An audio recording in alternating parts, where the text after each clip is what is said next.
Welcome to Stitch Trek, where we talk about Star Trek costumes, where to find them, how to make them, and today I'm going to be making a Star Trek costume from the episode The Naked Time of the original series. I've decided to make the costume of Nurse Chapel. She's one of my all-time favorite characters, and went through an interesting evolution of costumes. This is the costume I'll be making. With this lovely gray tinted wig. This costume is interesting because it has 4 spiral seams instead of the common 3, pictured here.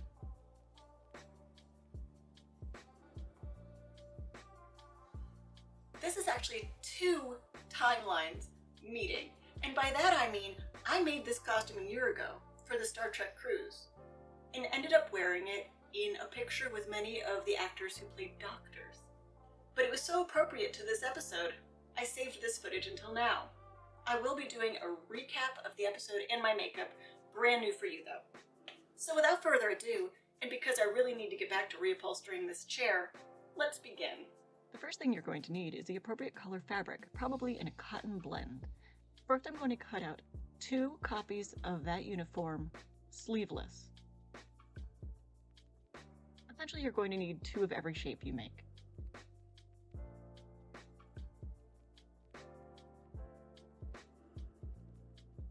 Then I'm going to trace all of the front decorative seams, all of the ones that slowly curve off to one side. I'm going to trace out the front seam that's straight down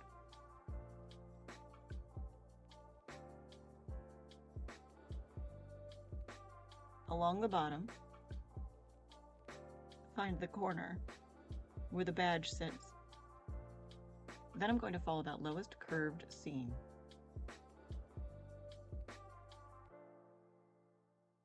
And then down the side. Like I said, you're going to need 2 of each of these. So once you copy out a shape, lay it down on blue fabric and cut it out again, using the original as a stencil.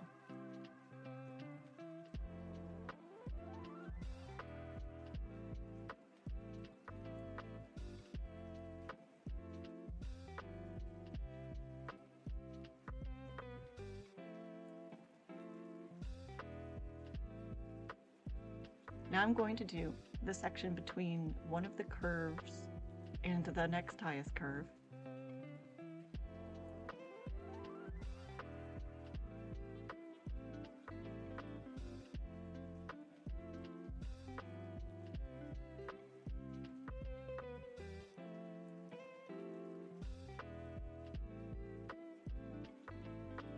And now the last highest curve. If you watched my Wednesday Addams Star Trek crossover costume episode, I show you in that a shortcut to doing all these seams. Now I'm tracing and cutting out the arm.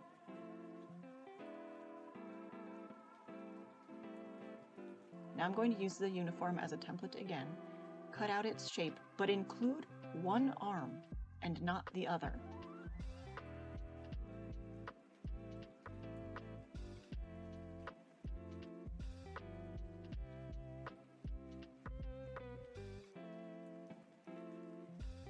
And done. Like I said, just be sure you have 2 of every shape. Now remember, this version has 1 more seam, so we're going to cut it right here. And voila!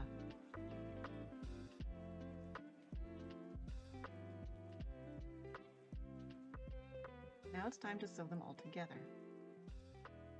All of those spiral or curved edges should meet at one single point, right about where the badge will sit. Now to affix it to the broad piece with one sleeve. You're going to sew it about 2/3 down the front. The open seam should be open to just about your hip bone. You're going to sew it so the seam is hidden on the inside. So flip it over, thusly, and sew down that line that I've just drawn here as a guide. And now it is affixed. Once you've done this twice, creating a back and a front, take the front section and trim down toward the badge corner, making the front of the collar a little lower than the back. Then lay them on top of each other, good sides facing in, and sew the dress into one piece. I'm just going to fold these sleeves inside, iron to make it easier, and then hem around the edge. I'm also going to fold over just slightly and iron the edge of the flap. Then I will sew it up. Now I'm just going to iron around the hem and then sew that shut. Now we are going to make the collar. I am ironing these no-sew strips that I cut out onto a piece of fabric. It's got to be long enough to wrap all the way around the collar. So I'll keep adding until I have the correct length. Then you peel off the paper, leaving just the sticky element behind.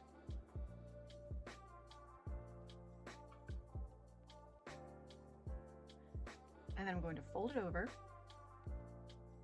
right along the edge of the stickiness and then iron it together. This will give the collar the heft it needs to stand upright. Now I have a slightly firm strip of fabric. I'm going to leave an edge when I cut it out so that I can tuck it into the neckline, like this.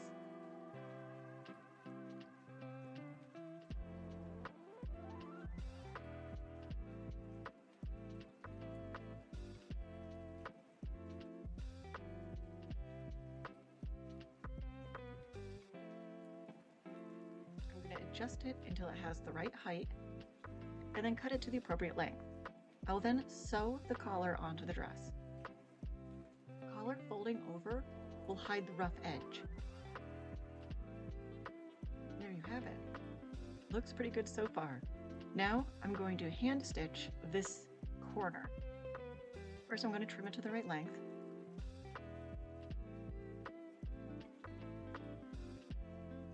And then carefully stitch it shut so that the seam is folded in and not rough.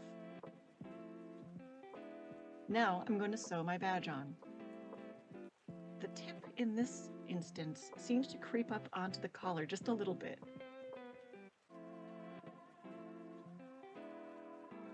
And that's it. The costume's all put together.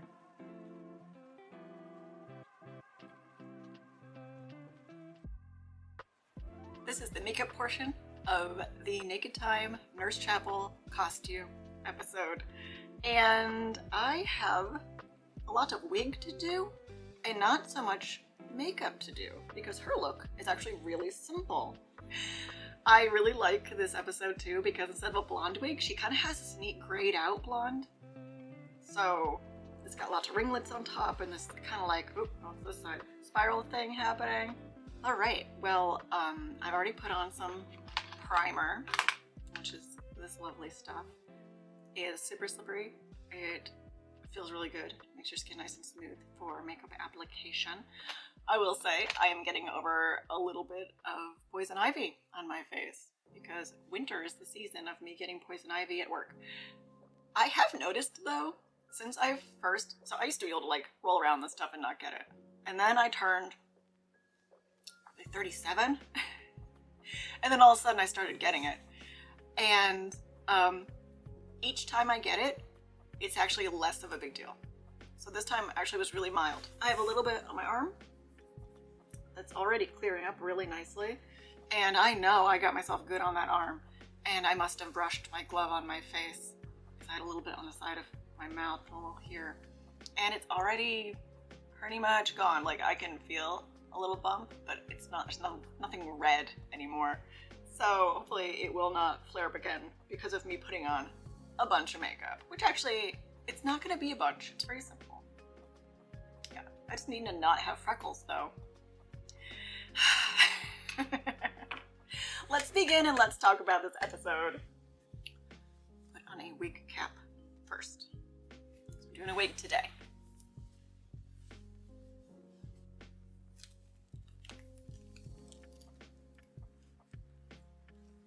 Get all that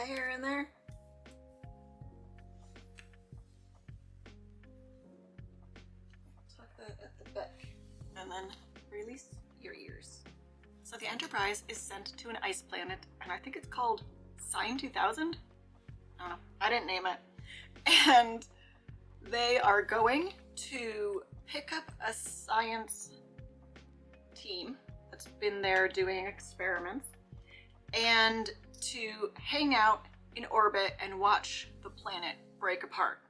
So this planet's going to condense and then shatter, essentially. And they know that after they pick up this science team, they gotta be ready to leave this place in a hurry because once it starts to blow, they gotta get out of there, you know, so they're not affected as well. What do you think her skin tone is? I feel like her skin tone is rosier than mine. Spock and a crewman named Joe travel down to the planet in full PPE, futuristic PPE, to see what's going on because they haven't heard from this science team. They're not responding to their hails. And these contamination prevention suits are so cool. I really want to make one of these someday. I wasn't able to find any fabric that quite fit the bill, but I'm probably going to circle back at some point in the future and do this costume. I feel like I'm going to have to get this specially printed, especially the net across the face, or do it by hand. I will experiment a little bit. I will figure out an efficient way. And I will make this happen.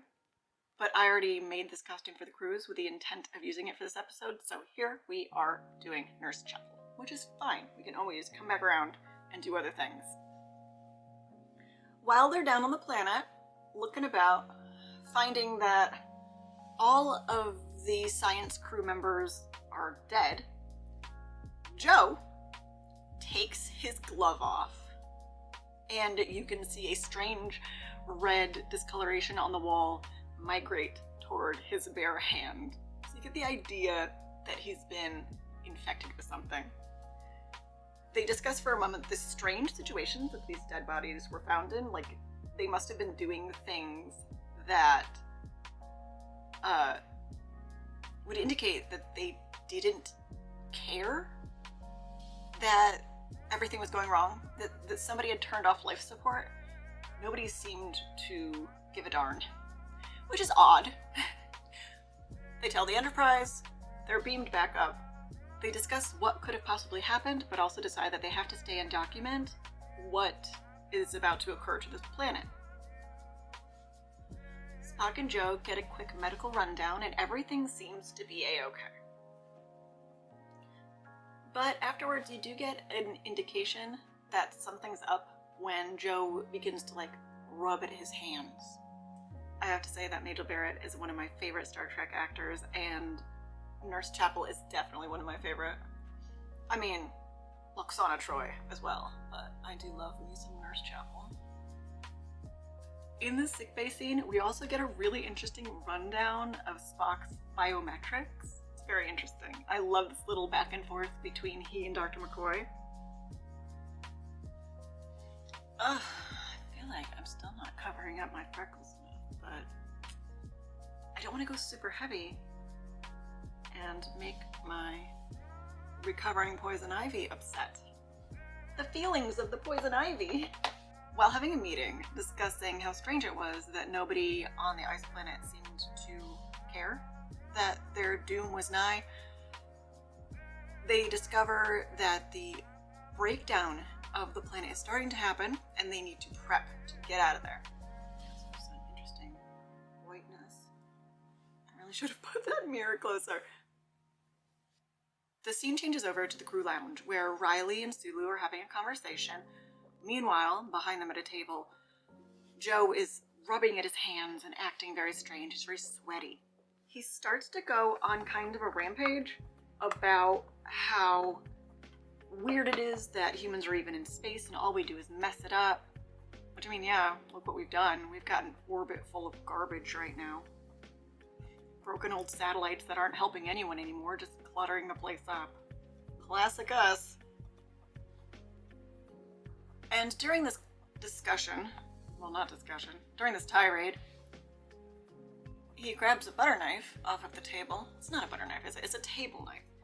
He grabs a table knife and holds it like he's threatening Riley and Sulu. Riley and Sulu are very confused by this and beg him to put the darn thing down. Instead, he turns it toward himself. Look at this this little bit is already getting upset with me. Oh boy. We just do the best we can here, you know? Star Trek costumes are about fun and inclusivity. We're all just here to have a good time. And we just do the best we can. Where was I? Alright, so he turns the blade toward himself. Riley and Sulu tussle with him to try to get the thing away. And when they all fall together, Joe accidentally, or intentionally, anyway, he ends up getting stabbed. So he's brought to sickbay. We are starting to become aware that whatever this infection is spread through skin-to-skin contact. And in the tussle, it's probably pretty obvious that both Riley and Sulu have been exposed. So we have that to think about, and the scene changes to McCoy and Nurse Chapel treating Joe. They're wearing protective gear. You know, your basic hospital cover-ups, gloves, all that. And trying to save Joe, but he's not that badly injured. Despite this, his vital signs are starting to wane. And then he dies. And McCoy is very confused. He wasn't that badly injured. That shouldn't have happened. I'm still very pale. This is not quite the golden glow of Nurse Chapel. I'm just so white. It's winter. I was talking to somebody a while back. A little earlier in this winter season, I said to her, you know, these freckles don't really go away, but the rest of my skin just gets so pale in the winter. And her comment was, you just need to get outside more. She knows what I do for a living. I work outside. 5 days a week, 8 hours a day, I'm outside. How much more am I supposed to be outside? It's got a little something to it. A little yellow. Ooh. We're just gonna work. We're gonna work with it. Alright, we got our base down. We got our base. Yes. With the captain off the bridge, it becomes quite apparent that Riley and Sulu are infected. And they discuss to each other how strange they feel. And Sulu comes up with the bright idea that if he could just go to the gym and have a workout, he'd feel better. So he gets up and leaves. And Riley's like, dude, you can't just take off in the middle of a shift. Where are you going? But Sulu hears none of this and saunters away. This is kind of the first indication that, like, everything's about to go awry. Because shortly after this, Riley starts to act bizarrely. So Kirk, seeing this, sends him to sickbay. Riley leaves, goes to sickbay, finds Nurse Chapel there, confesses his love for her, touches her on the skin, so now she's infected, and then he wanders off. He ends up closing himself in engineering, locking the door, and singing over the intercom a song called I'll Take You Home, Kathleen. This is an actual song. It's very old. Even Johnny Cash did a cover of this.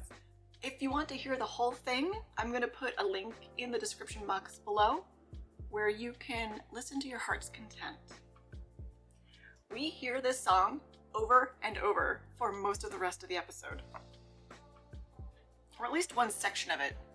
I feel like he doesn't actually get through the whole thing. Right? Classic triangle of blush. This is about when Sulu bursts onto the scene, shirtless, holding a foil, a fencing foil, sword. He brandishes it as he travels through the ship, and eventually ends up on the bridge, where, after a little back and forth, he grabs Uhura and says the classic line, "I'll protect you, fair maiden," to which she responds, "Sorry, neither." I don't know where my little wands went, so I'm going to use my fingertip. Sorry if my hands are freshly washed. I've heard that, oh, you know what I forgot to do? I like to put this color tattoo by Eye Studio 24-Hour Shadow by Maybelline on my eyelid first. It by itself is useless. Like, I don't care what color you buy, there's no saturation. But it works wonders to get other makeup to stay. So it's like a primer. And it's cheap. So let's do that. This line is just so cool to me. I've heard tell that Nichelle Nichols ad-libbed it. I'm not certain if that's actually the case. I've somehow managed not to look that up. But I would really like to believe it is. If you know if it really is or not, you want to tell me in the comments below, that would be cool. Because she was neither fair, as in skinned, or a maiden, which is a little sassy if you think about it. There we go, that's a little better. Uhura is able to shove him away from her without touching skin. Bonus. And Kirk and Spock are able to subdue him. So now he's out cold, and he will be sent to sickbay. Okay, that's not bad. So Riley's causing some troubles. He's making demands. They can't get into engineering, and everybody knows they have to, well, everybody within their sound mind knows they have to be off that planet soon. Not off, away from that planet really soon. So they really need to get in there. He is singing his little heart out and not opening the door.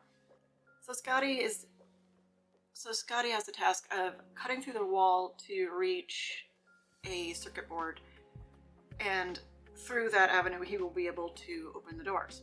But it is quite a slow process. As time progresses, more and more people are showing signs of infection, and it's becoming more difficult to keep the ship in working, running order. There's this great moment where Captain Kirk is so overwhelmed, he's gotta go do something and control something. He really feels like he's getting help from no one, and he kind of grabs Yeoman Rand and says, "Take the helm," and she's like, "Whoa, what?" I just love it's just a tiny little flicker of a moment, but the idea that, like, Yeoman Rand is given the helm. She doesn't actually get to do anything, but I still love that tiny bit. She has such nice nails in this episode. I guess pardon me for like hardly ever doing my nails for this show, but having painted nails in my field is kind of a no-no.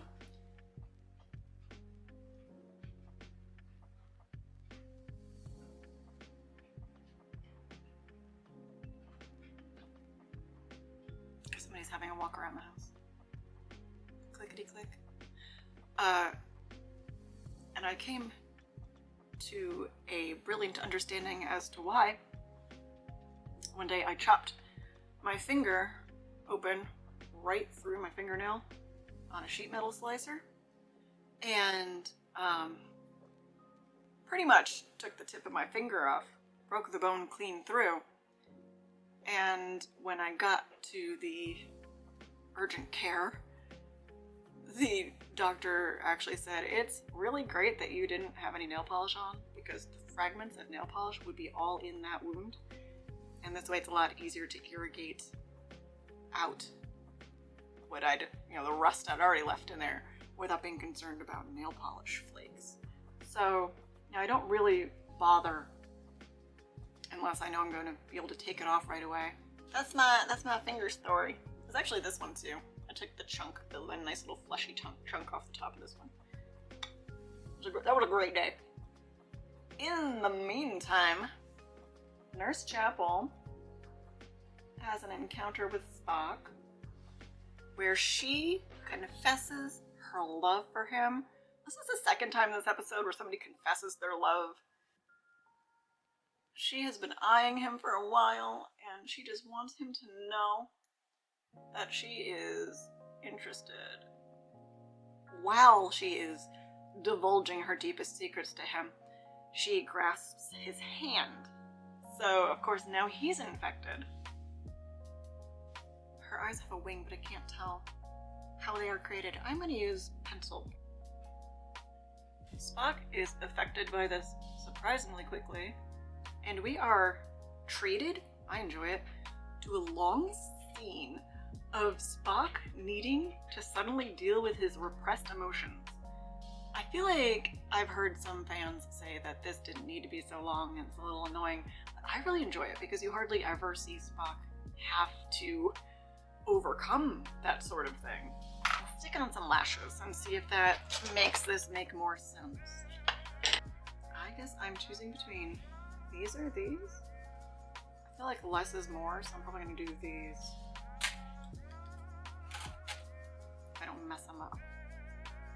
Honey, relax. It's not that big a deal. The door to engineering is finally breached. Riley is taken into custody, sent to sickbay, and Scotty is able to assess what damage has been done. Riley essentially shut off the engines, so now they're cold. And starting up from cold can take about 20 minutes, which they don't have. So this is another example, or is this the first example? Can't remember. Of Scotty giving an estimate of how long a task will take, and then Kirk saying, we don't have that much time, and then Scotty just needing to make stuff happen. Girl. I actually do not like the way lashes look on me. I think they're always too much, and they always make me, instead of the villain eye that I go for, they give me a rounder eye look, and I'm not a fan. Are you gonna stay? I can't be waiting all day for you to make up your mind. In sickbay, being an absolute icon that he is, McCoy has created a serum, and he jabs Sulu with it, and lo and behold, it works. Like, right away. We don't have to wait. Sulu's up and at him. He doesn't remember anything that happened, though. The last thing he remembers was being on the bridge. McCoy is, however, finding it difficult to get his now infected team to cooperate enough to start manufacturing more of this serum. So he storms out of sickbay, hellbent to make it himself. I mean, we're not told that, but that's probably what he's doing, right? Yeah, I totally bent that down. Oh well, you know what? Good enough for government work. Kirk finds Spock. Sump pump runs in the background. And he discovers Spock in the throes of his emotional journey. He starts to talk about, he understands that they're friends, but he doesn't feel anything in terms of friendship. He feels bad for his mother living on a planet where no one has any emotional connection to anybody. And it's a rough ride. But Kirk is also now showing signs of infection, and he laments his life and the toughness of being in charge of a ship and just how overwhelming it can be. And as Captain Kirk is starting to spiral downward, you see Spock kind of talk himself out of his mental, emotional cage. And I love that.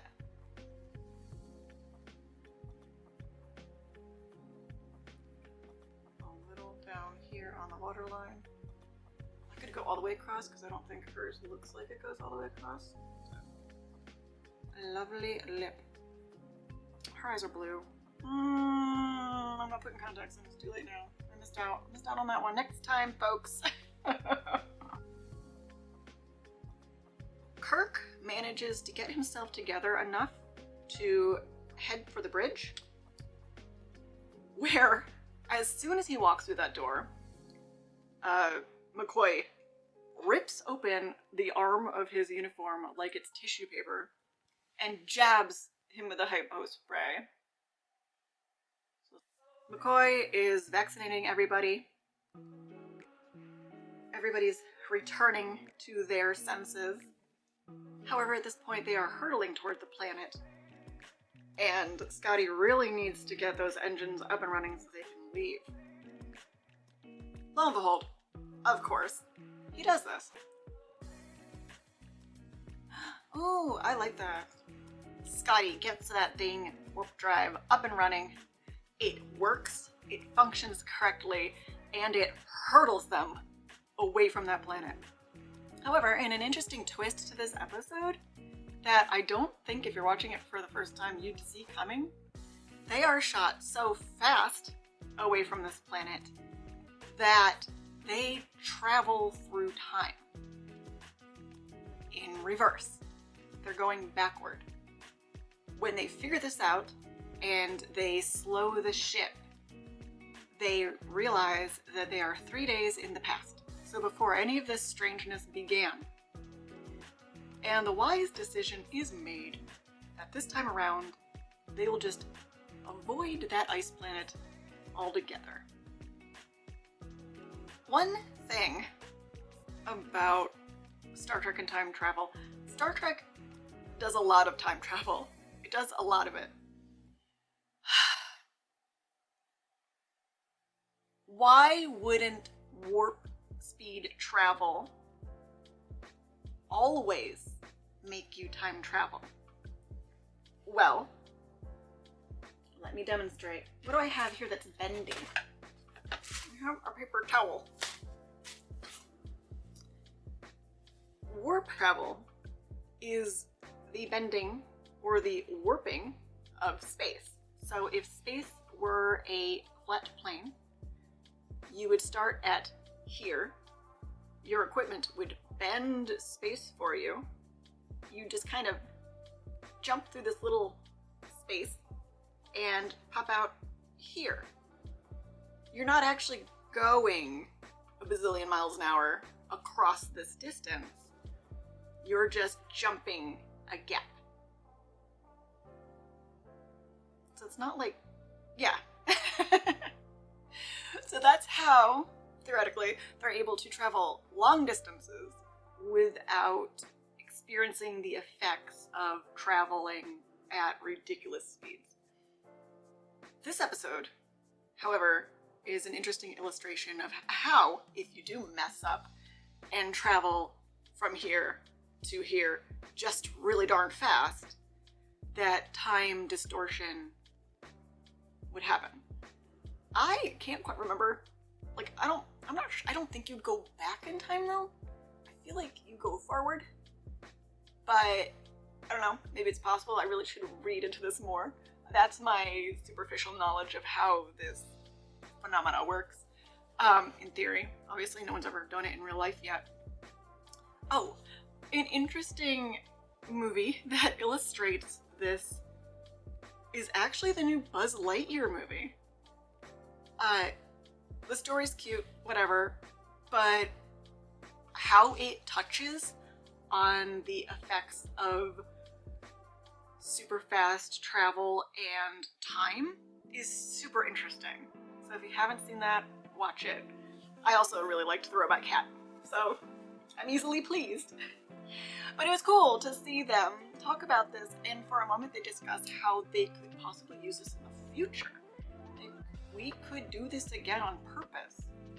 Alright, let's do a little highlighter just because I really want to match this look. She's so lovely and dewy in this picture. I swear to Beelzebub. Thank you. gonna do a little more. I just realized. Honey, sweetums, pie, love. I don't think you're all set. I thought this was gonna be a super short video. Here I am, fixing stuff that probably doesn't need to be fixed. Just using my fingers, going off script. You were gonna keep it together this time. You were gonna keep it together. Yeah, that's better. It's the tiny things. I think that this is really good. I think it captures the overall look. This glue is not sticking. I probably should buy new stuff. I feel like this is old. It's probably from last cruise, which means it's a year. Yeah, time to replace that. But I am really liking this. It's cute. That's really cute. Now I have to figure out how to put a wig together.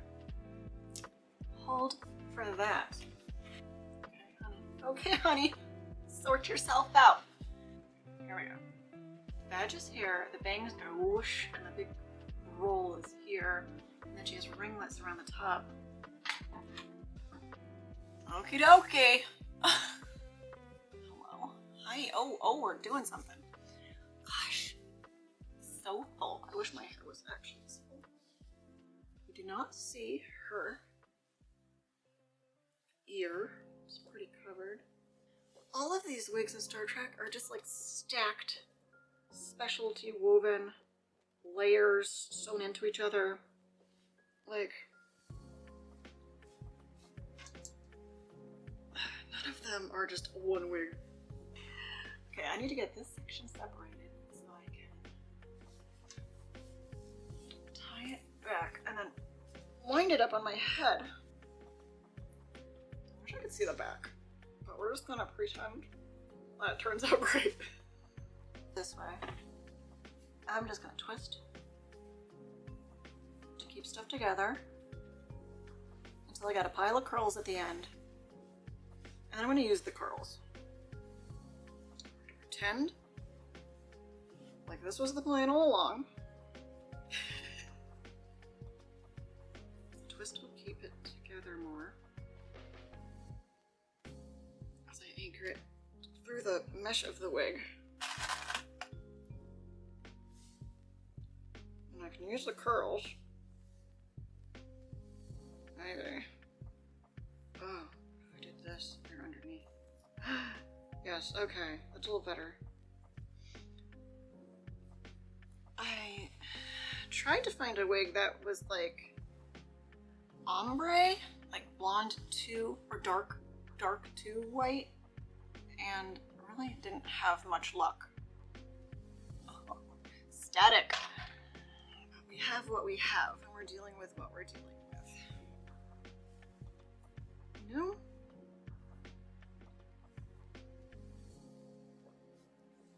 If I were going to go to an event, oh, actually, the more you pin, the better it looks. I might actually set this up ahead of time. I might even like sew things in place. But because this is just for me, you, and my basement, it's hard to get an idea what's going on her head because there's just so much going on her head. And the more I work, the messier, but also like better it gets. This is a strange thing happening here. This is a very plasticky wig, you know? Not the worst of the worst, but it's not a winner. Oh, these cheap bobby pins, they twist over, and then you can't slide them into the wig.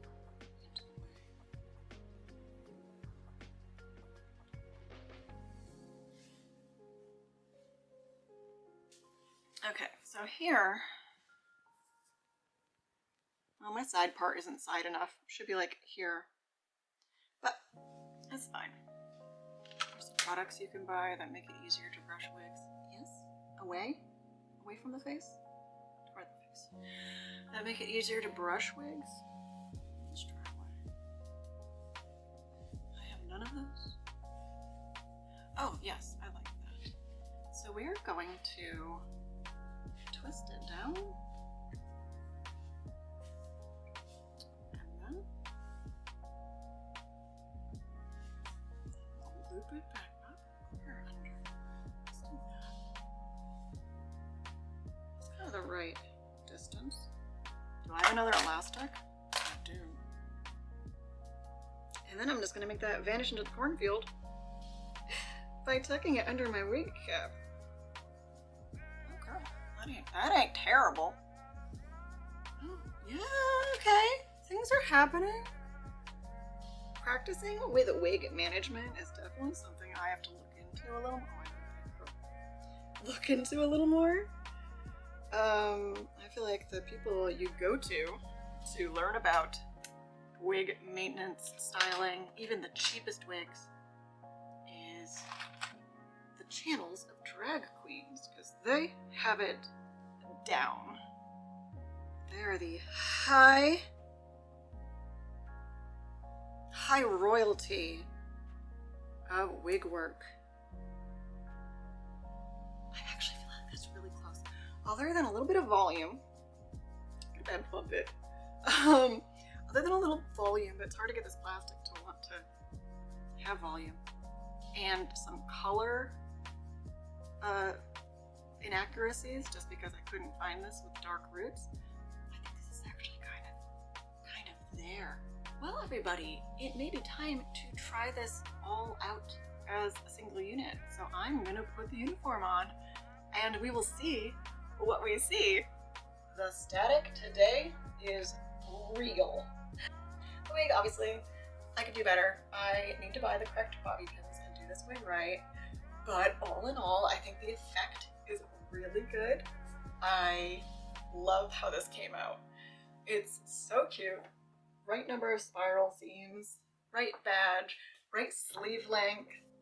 It's short like it's supposed to be. I'm wearing it with the TOS boots that I showed you how to alter in one of my previous episodes.